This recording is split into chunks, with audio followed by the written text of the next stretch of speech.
大家好，这里是菜叶子。那本期给大家带来两款最适合大学生和宿舍党选购的机箱。那么众所周知，在宿舍装机，那最优先选择的肯定是鞋盒作为机箱，对吧？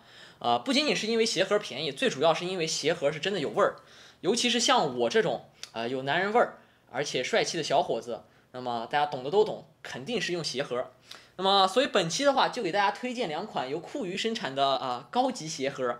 那么酷鱼在100到200元价位的这个机箱里面啊，真的是非常非常有竞争力。尤其是这两款 ITX 的超小型的迷你机箱，左边的这一款呢是 T40，右边的这一款呢是 S3 Plus， 然后它们是都支持独显，而且真的都是超小的 ITX， 而且真的够廉价。包括整套解决方案，他们自己的这个店的话都是有涵盖的，所以可以说这两款机箱，我个人认为，除了你说你用和弦以外，那么这两款机箱几乎可以覆盖所有需求这个极限移动的体积，同时又需求这样一个中低端低廉价位的这样一个主机的选择了，可以覆盖这些所有的。那么接下来的话就是给大家带来关于这两款机箱的详细的测评。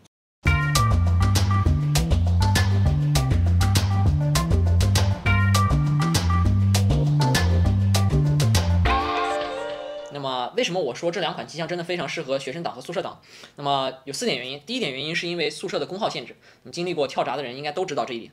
然后第二点的话就是体积限制，你的桌子或者说你的上床下桌 whatever， 反正那个桌子有多大，还有你的室友要占据多少空间，就决定了你的机箱和你的显示器能有多大。所以这一点我也不用说了，肯定是越小越好。然后第三点的话就是性能需求和这个主流游戏的相对应。那么主流的游戏其实实际上来讲，它并不需要很多的显卡，就是大部分游戏，说实话，所有的游戏，基本上不需要一个特别高的显卡就都能玩了。而主流游戏的话，那对显卡需求更低了。所以其实大部分主流游戏其实只需要一个1660S 或者1660，甚至1650S 都够了。那么这种显卡一般都非常小，而且功耗相对较低，也都满足上面我之前说的需求。所以这个机箱在这一点也非常符合。那么最后一点就是金钱方面的。那么这两款机箱绝对是够廉价，所以非常的适合这个低成本的购入。当然，如果你是一个土豪，然后花几千块钱在外面租住着，每个月这样子的话都有独立房间，那我想我们可以直接做朋友了。最好就是从那2个圆圆的硬币开始，给我先投个币吧，对不对？那么刚说完价格的话，最重要就是介绍一下这两款机箱的价格。那么 T40这款机箱的话是180人民币原价好像，然后 S3 Plus 也就是这个铝合金的这一款是120人民币原价。这里应该没有记错吧？但是反正很奇怪，就是这款机箱好像要比这款机箱略贵一点。如果我搞错了，希望有人给我纠正一下。然后个人的话是其实更喜欢这款机箱的质感一点。他们俩的话都是送了很多的配件，所以配件方面也非常的给力。如果你多加一点钱的话，它甚至会给你送那种细一点的SATA线，就方便你在机箱里走线。所以说价格真的是非常的诱人。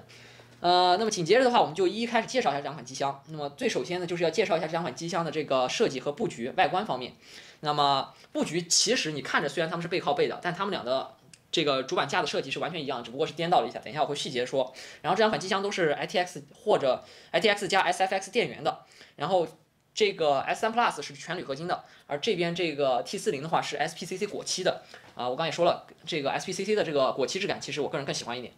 然后具体说一下 T40的话，它是一个左侧透的主板正放，然后显卡是在右边的侧透倒挂着的。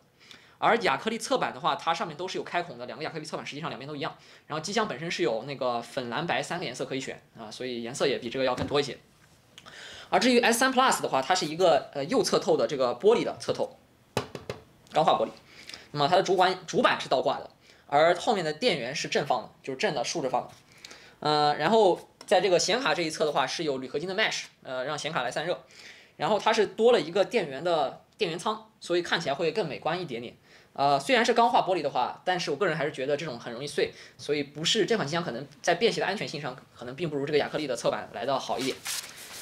然后的话就是这两款机箱的话都是需要 PCIe 的延长线，然后在国内的话这个延长线的套装是非常的便宜我刚刚已经说了，也就是加个几十块钱，最多也就加100块钱的样子，你就得到所有的这个配件。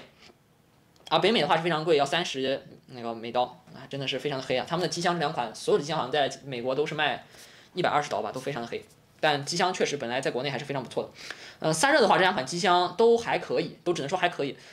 他们俩的这个散热器限高标称都是70，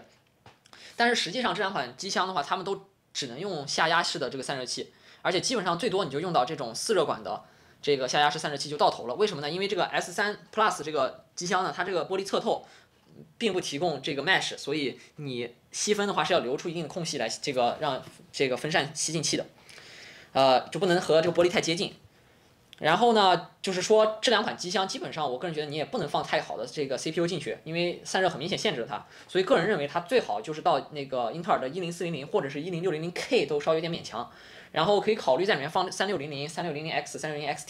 3600XT，560X 也可以，580X 我想就算了。然后说一下这个它这个S3 Plus 呢，它是没有 mesh， 我刚刚已经说了，但是它送了顶上一个风扇，用于排风。它送的风扇的质量吧，虽然是带红色的光的，但是质量吧也就那样，就毕竟这个价格稍微有一点点那个机械噪音，不过也能接受，已经很不错了。然后显卡的线长的话，我已经录了视频，你可以很明显的看到它的一个应该是22，一个是24左右。官方标称的话要比这两个小一点，因为你可以看到它右侧是有一个疙瘩，我不知道那个疙瘩干嘛的，但是有一个疙瘩，然后它会顶到显卡，有些显卡就会放不进去，所以最好比我们这里测量的数据还要再短5毫米的样子，的显卡应该都是可以放进去的。然后 T40 的话，它最多基本上就放一个3060 Ti Mini 进去就放不下了。而至于 S3 Plus， 很明显它是最多可以放到一个3070 Mini 这样的显卡。20系的话，基本上2070S 也有可以放进去这两款机箱的这个选择，但再往上也就没有了。值得一提的是，这两个就是我刚才说的这个3060 Ti Mini 和3070的话，都是满载功耗都要200多瓦了。所以说实话，我个人建议你如果买 T40的话，你就去考虑1650或者1660S 这样的显卡。而 S3 Plus 的话，你可以去考虑2060S 或者2070S 或者3060 Ti 这种mini 的显卡。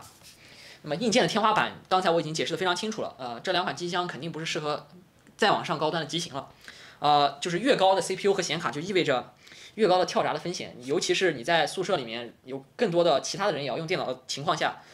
不是有的人损失了他们写了一半的论文，要么就是有些人在关键的排位的时候可能会面临着掉线的风险，所以人生就是这种平衡的艺术，你必须要在这个性能和你所有的这个选择之间进行一个平衡。那么 T40的话，这个机箱左边这个白色的是支持3个2.5寸的硬盘，而 S3 Plus 是支持4个，那么它的安装方式非常紧凑。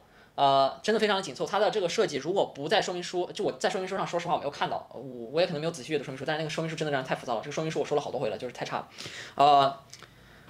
它的安装方式真的非常紧凑，是那种竖着在这个地方侧着滑进去，然后竖着放的，然后上面上2个螺丝，这两个机箱是完全一样的安装方式，然后会顶到这个电源的线。因为大部分 SFX 电源要么是就都有很多线，除非你选择400瓦以下的那些电源的话，但400瓦以下的有些电源可能连独显的插口都没有，所以就很蠢，你懂了吧？然后我个人认为是，如果你是用2.5寸的固态或者是接硬盘，你就直接丢进去也没事儿。机械硬盘的话是略微怕一点震动，但是我想你应该不会在震动的情况下使用这款机箱吧，对不对？难不成你要在火车上用吗？所以基本上就这样，我觉得你就直接塞进去就行了，不需要真正的固定。反倒固定的话可能会就是太挤了，会顶到那些线。然后前面板的话，这两款机箱你可以看到，T40的话是 U2 和 U3 各一个，然后音频是有一组，然后 S3 Plus 的话是有2个 U3，它没有音频的接口。然后至于这两个的做工的话，说实话，虽然这个 S3 Plus 的这个按钮稍微好看一点，但是我说实话，他们的整体的前面板做工也就只能说还行，至少没有错位的问题。然后 T40的话是可以看到有一点点凸起，不过不影响。而这两款机箱的防尘和静音方面的话，是虽然都给了防尘网，但是这么小的机箱真的，我说实话，我觉得没有必要，因为散热只要一转起来，这两款机箱一定都是吸尘器。平时拿个这种几块钱的，在淘宝上买那种气瓶、高压气瓶或者你在本地买，应该淘宝上可能买不到，你在本地买那种高压气瓶吹一吹，其实也就没有什么问题。而静音方面的话，简单一句话，戴耳机就完事儿了，对吧？安装体验的方面的话，这两款机箱基本上是一样的。除了说明书真的非常的垃圾的不得了以外，我个人觉得他们两款机箱都比大部分的 ITX 要好装，因为它们的结构真的非常的简单，而且非常的明确。而且整体的设计没有任何犄角旮旯或者别手的地方。如果前面板的这个插线要是能够变成一个那种现在比较主流的那种一个单个插头就好了，因为它还在用那种分线的插头。其次呢，就是要说一下它薄弱的地方，就是它的板材，都是这个公螺纹，就是直接的公螺纹，就像这种这个东西叫 thumb 是吧？应该叫就这种大头螺丝，然后它都是公螺纹，所以不是很适合你频繁的拆装，因为频繁的拆装可能会导致它滑丝，这款 S3 Plus 的话，它的那个板材首先更厚一点，而且它铝合金可能会更好一点。但是 SPCC 的话，华司的事情真的出现的不少了。